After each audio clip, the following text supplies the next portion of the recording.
friends, welcome to Boson's Botany. I'm continuing my series lecture on biochemistry, and in this video I am starting with monosaccharide structural aspect part 2. If you have not watched part 1, then please go down the description box, and there I have attached the link of my previous video. Just go back to those videos and watch, and then come to this one. Okay, so let's start. So what is optical activity of sugar? Optical activity is seen, or it is very much like it is actually shown by carbon atoms which are asymmetric in nature. Asymmetric carbon atoms will always show optical activity. So what is asymmetric carbon atom, or what is chiral carbon atom? I have already described all these terms in my last videos, but let me tell you this again in brief. For example, if this is our carbon atom, then definitely it will have its 4 hands or 4 arms to bond with some groups or some atoms. So if this is a asymmetric carbon atom or chiral carbon atom, then it will have all the 4 different groups. For example, this is one group, this is one group, this is one group, and this is one group. These are 4 groups, and these are different from each other. So this is making this carbon atom asymmetric or achiral, and this carbon will show optical activity.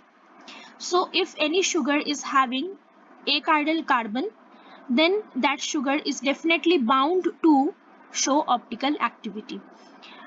So how it is shown? When a beam of polarized light is passed through a solution of optical isomer, it will be rotated either to the right or to the left hand side. The term dextrorotatory, which is denoted as plus, and levorotatory, which is denoted as minus, are used to compounds that rotate the plane polarized light to the right or to the left hand side. So let me clarify this concept. For example, if this is an ordinary light, why it is an ordinary light? Because the rays are not polarized. As you can see, the rays are scattered in all the direction. Now if we put a prism and try to pass these rays of this ordinary light through this prism, then these rays will be polarized, or they will move in one single plane. Hence, this is now our plane polarized light, because the rays are moving in a continuous single line. Now this is our solution which is having optically active substance or compound which is having asymmetric carbon, and we try to pass this plane polarized light through this solution. Now if this solution scatters this plane polarized light towards the right hand side, then we will get dextrorotatory compound or D or plus form of compound. And if we try to pass, or if we get a left side rotated plane polarized light, then it is levorotatory or L form or minus form. So I think this is clear. This is a very important concept that is very easy to understand, but it is very important. Now what is racemic mixture? If D and L forms are present in equal concentration, then it is giving us a racemic mixture or DL form. Racemic mixture does not exhibit any optical activity. This is very important, since the dextro and levorotatory activities cancel each other. Now let's take this example of tartaric acid. If we try to make a solution of tartaric acid having 50% of D and 50% of L tartaric acid, then there will be no optical rotation of polarized light or plane polarized light, because this L and D form will cancel each other's optical activity. If we try to put a mirror here, let's imagine a mirror. Now as you can see, these two are mirror images of each other. They are not superimposable, but they are mirror images of each other. This tartaric acid, which is L form, is rotating the plane polarized light towards the left hand side, and this is rotating the plane polarized light towards the right hand side. Now if we try to make a solution having these two compounds, then the net polarization will be zero or cancelled. Hence there will be no optical activity. No optical activity means this portion, this part of this whole experiment will not take place. There will be no optical activity. Now configuration of D-aldoses. Configuration of D-aldoses starting from D-glyceraldehyde. D-glyceraldehyde, this is our base compound. This is 3-carbon compound, or it is also known as triose.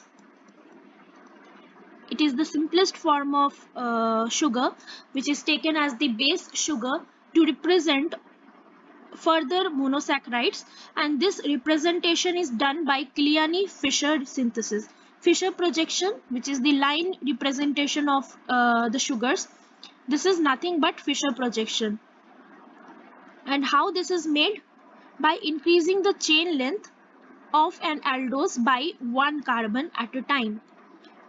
That I will explain. Among these, D-glucose is the most abundant, or it is the most predominant form which is present in nature, D-glucose. Okay, so let's take a look here. This is our base glucose, which is D-glyceraldehyde or aldotriose, having 3 carbons. Now if we try to increase this chain length by 1 carbon,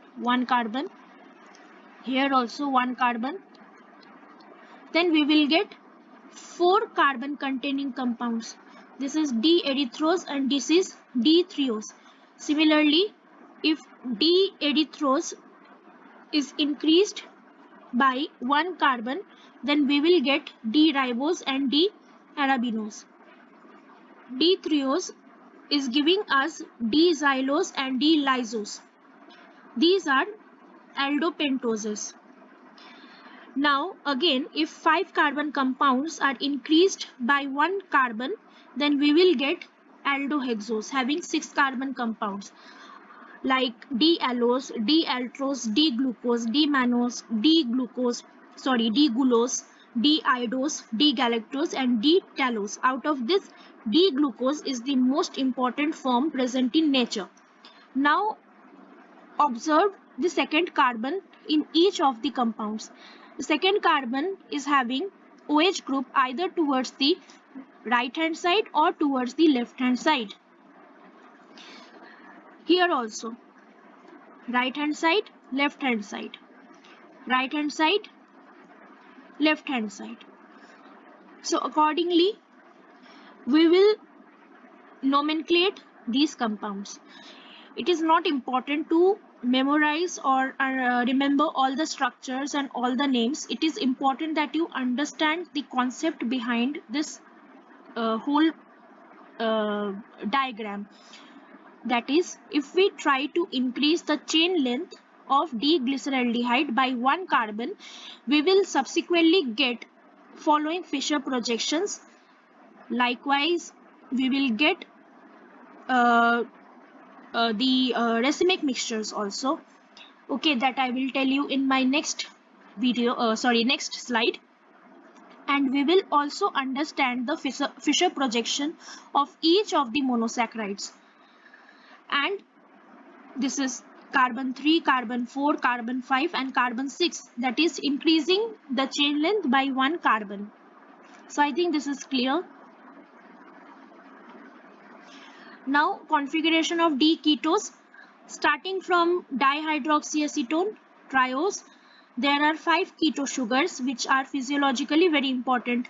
Just like in case of aldose, we have used glyceraldehyde as our base sugar. In case of ketos, we use dihydroxyacetone as our base sugar. And these are physiologically very active. These are very predominant in case of plants. In plants, these are very important compounds. More than in animals, they are present in plants, and especially in case of Calvin cycle or C3 cycle. So just take a look and try to just have a glance of these 5 compounds.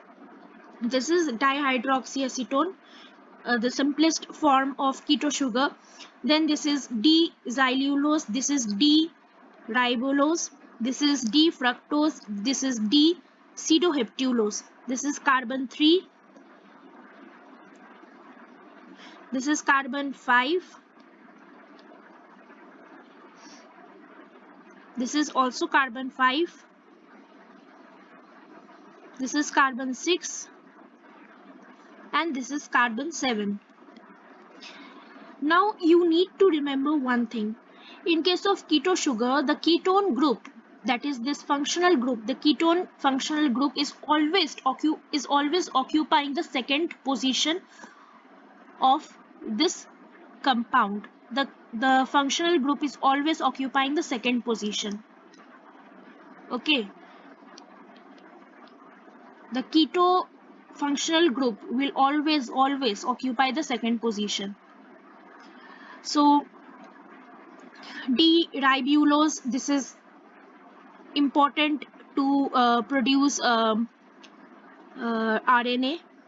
which is a nucleic acid, RNA. D-fructose, this is the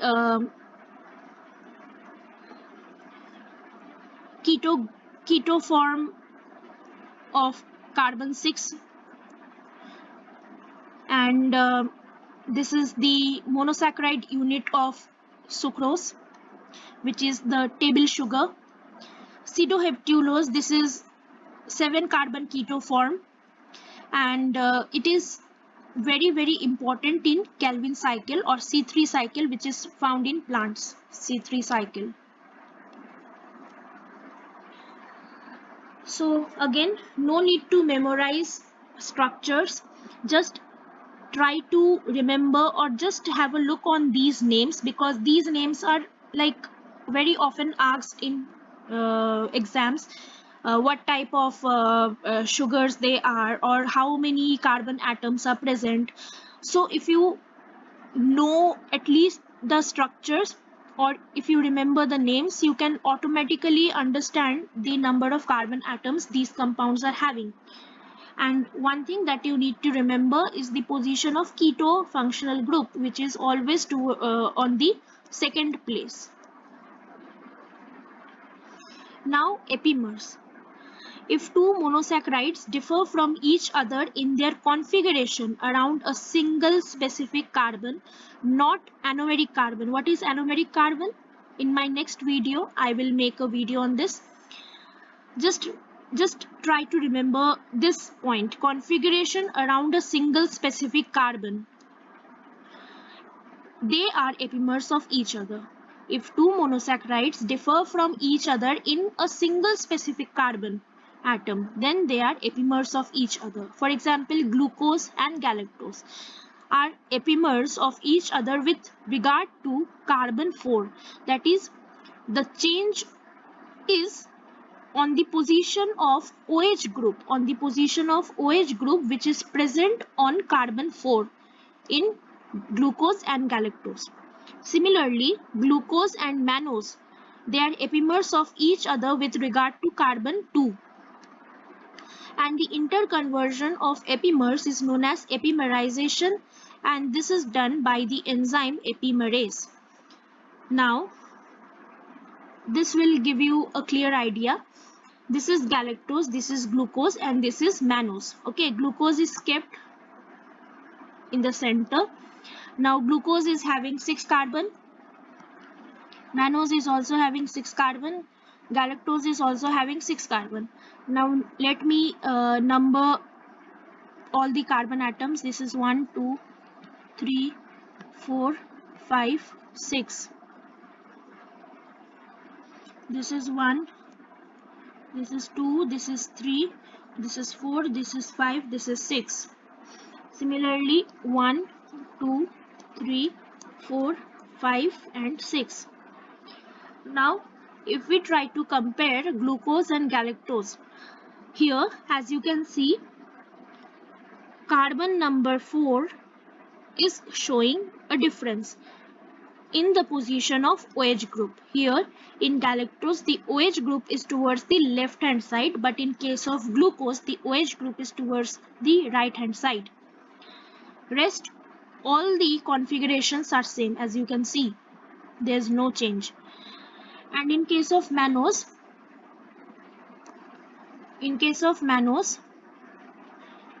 the change is in the second carbon. As you can see, here in glucose, the OH is towards the right hand side, and in mannose, it is towards the left hand side. Rest all the configurations are same. So these are some important epimeric forms of glucose. There are many more epimers, but these are very, very important epimers of glucose.